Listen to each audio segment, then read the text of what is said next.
We saw that you hit $1 million. Are you voting no on the money? Congratulations. Can you talk about U.S. leadership when we're supporting genocide? We must stop our government, even if it means going to jail. I grew up during the 1960s when the U.S. was involved in the war in Vietnam, and so I realized that war is terrible, that governments lie, that I shouldn't believe the propaganda my government says about war. She grills US lawmakers over their unconditional support for Israel.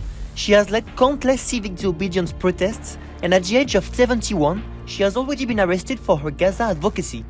TRT World meets Medeau Benjamin, who has become one of the most active faces of the pro-Palestine movement in Washington, D.C. My family is worried, but they're very supportive. They understand that we have an obligation as American citizens, because our government is supplying all of the weapons that Israel is using, and we have an obligation as Jewish Americans to show this is not being done in our name.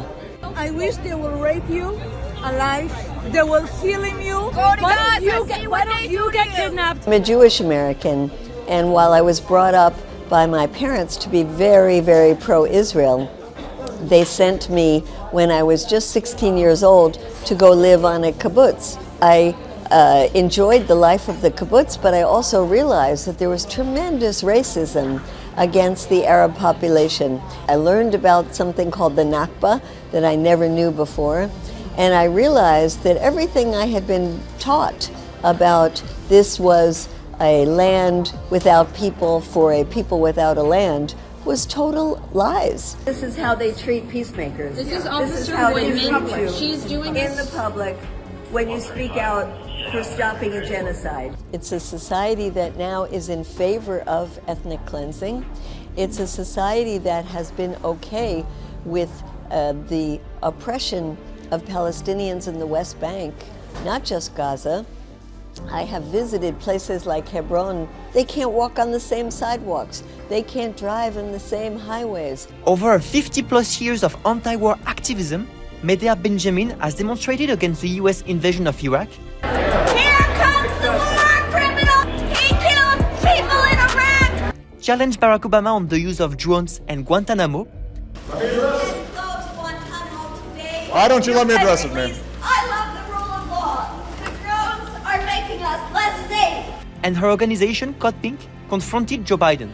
President Biden, you need to call for a ceasefire in Gaza! In 2017, she received the Nobel Peace Prize with 1,000 other women who contribute to peace worldwide.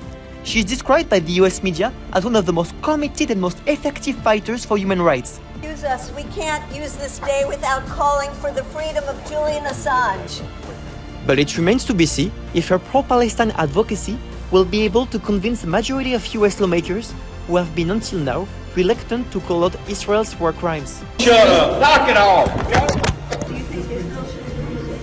think Israel should go in there, kick the out of them. I'm just an abuse for this. Oh, terrorist.